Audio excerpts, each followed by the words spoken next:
ఓం గంగణపతే నమ ఐం సరస్వత్యై నమ శ్రీమాత్రే నమ దుందుర్గాయ నమ క్రీం క్రీం మహాకాళికాయ నమ ఓం నమ శివాయ శివాయ గురువే నమ యా దేవీ సర్వభూతేషు మాతృరూపేణ సంస్థితా నమస్తస్యై నమస్తస్యై నమస్తస్యై నమో నమః క్రీం క్రీం మహాకాళికాయ నమ క్లీం కృష్ణాయ గోవిందాయ గోపీజనవల్లభాయ శ్రీకృష్ణ పరబ్రహ్మణే పరంజ్యోతిషే నమ శ్రీరామ జయ జయ రామ రామాయ నమ రామ్ దత్తాత్రేయాయ నమ.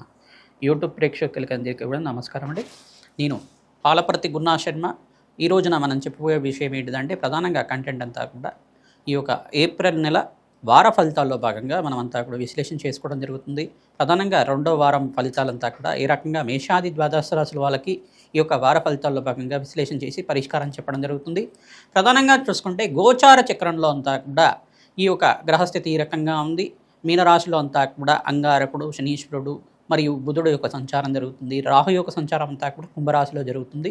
ప్రధానంగా చూసుకుంటే ఈ వారం మధ్యలో మనకి ప్రధానంగా చూసుకుంటే ఈ యొక్క గ్రహస్థితి అంతా కూడా సూర్య భగవానుడు అంతా కూడా ఈ యొక్క 14వ తారీఖు తర్వాత అంతా కూడా మేషరాశిలో అంతా కూడా సంచారం చేయడం జరుగుతుంది. ఉచ్చస్థానంలో మార్పు జరగడం జరుగుతుంది. ప్రధానంగా చూసుకుంటే ఇక్కడ బృహస్పతి సంచారం అంతా కూడా మిథున రాశిలో సంచారం జరుగుతుంది. కేతు యొక్క సంచారం అంతా కూడా ఈ యొక్క సింహరాశిలో సంచారం జరుగుతుంది.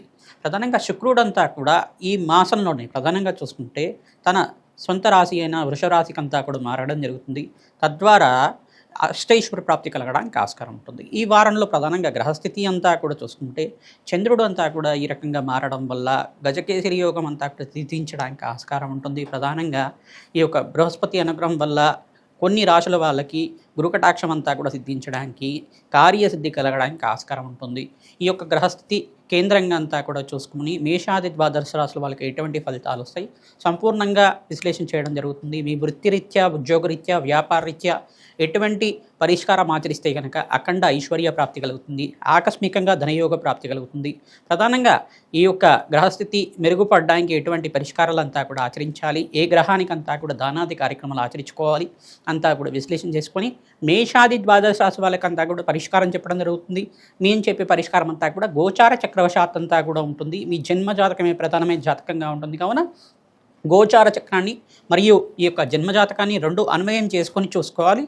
ప్రతినిత్యం కూడా గోమాత సేవ చేయడం వల్ల మీకంతా కూడా అదృష్ట యోగం సిద్ధిస్తుంది.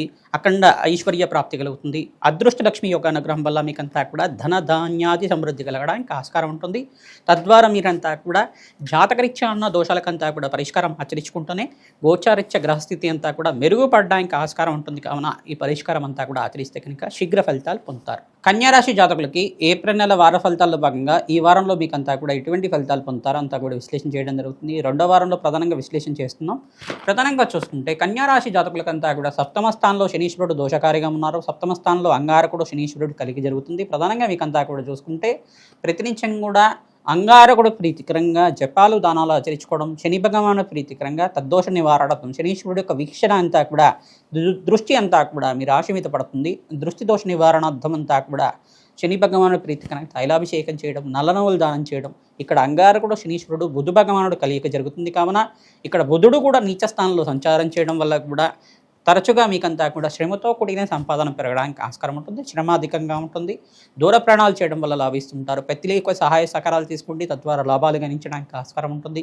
ప్రధానంగా నూతన వ్యాపారంలో పెట్టుబడి పెట్టుకోవడానికి సూర్య భగవానుడు ఎప్పుడైతే కనుక ఉచ్చస్థానంలో మార్పు జరుగుతారో ఈ మాసంలో అంతా కూడా మాస మధ్యలో మీకంతా కూడా అదృశ్యయోగం కలిసి రావడానికి ఆస్కారం ఉంటుంది.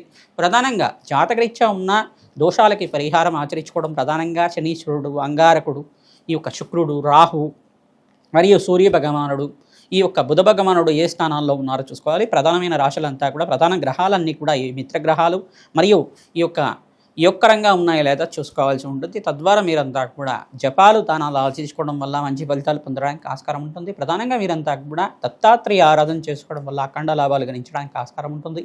ఇక్కడ అంగారకుడు శనీశ్వరుడు కలిక జరుగుతుంది. కావున చిన్న చిన్న మనస్పర్ధలు జరగడానికి కానీ చిన్న చిన్న గొడవలు కూడా జరగడానికి కానీ ఆస్కారం ఉంటుంది. కావున మౌనాన్ని పాటించడం వల్ల మంచి ఫలితాలు పొందుతారు. ప్రతినిత్యం కూడా ఏదైనా కార్య కోసం మీరు వెళ్ళేటప్పుడు మహాగణపతికి ప్రీతికరంగా ఉండ్రాళ్ళను నివేదన చేయడం వల్ల సకల విఘ్నాల నుంచి బయటపడడానికి ఆస్కారం ఉంటుంది. ఆ విఘ్నేశ్వరుడి యొక్క అనుగ్రహం వల్ల సకల కార్యసిద్ధి కలగడానికి ఆస్కారం ఉంటుంది. ప్రధానంగా వీరంతా కూడా ఈ మంత్రాన్ని ప్రతినిత్యం కూడా జపాన్ని ఆచరించుకోండి. తద్వారా మంచి ఫలితాలు పొందుతారు.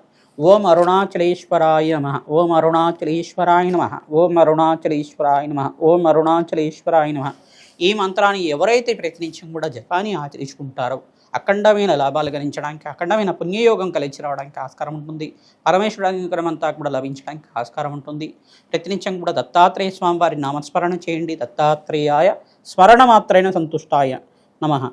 ఓం దత్తాత్రేయాయ స్మరణమాత్రైన సంతుష్టాయ నమః. ఓం దత్తాత్రేయాయ స్మరణమాత్రైన సంతుష్టాయ నమః. ఓం దత్తాత్రేయాయ స్మరణమాత్రైన సంతుష్టాయ నమః నామాన్ని ప్రతినిత్యం కూడా జపాన్ని ఆచరించుకోవడం, ప్రధానంగా బృహస్పతికి, శుక్రుడికి మరియు అంగారకుడికి మరియు శనీశ్వరుడికి, రాహుకి జపాలు దానాలు చేసుకోవడం వల్ల మంచి ఫలితాలు పొందడానికి ఆస్కారం ఉంటుంది. ప్రధానంగా నవధాన్యాలంతా కూడా అగ్నికి సమర్పించడం వల్ల లాభాలు గణిస్తుంటారు. గోమాత సేవ చేయడం, ప్రధానంగా అమ్మవారికి ప్రీతికరంగా పసుపు కొమ్మల మాలంతా కూడా అలంకరించడం వల్ల అఖండమైన సౌభాగ్యం, రాజయోగం కలిసి రావడానికి ఆస్కారం ఉంటుంది.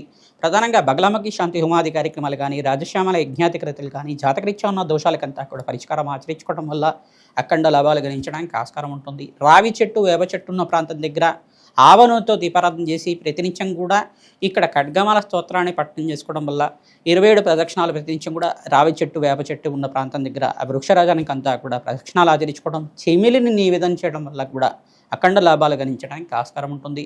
కార్యసిద్ధికులు అవుతుంది. శ్రమతో కూడిన సంపాదన పెరగడానికి ఆస్కారం ఉంటుంది. దూర ప్రయాణాలు చేయడం వల్ల లాభిస్తూ ఉంటారు. తద్వారా పుణ్యక్షేత్ర దర్శనాలు చేసుకోవడానికి ప్రయత్నం చేయండి. అఖండమైన పుణ్యప్రాప్తి కలగడానికి ఆస్కారం ఉంటుంది. శ్రీమాత్రే నమః.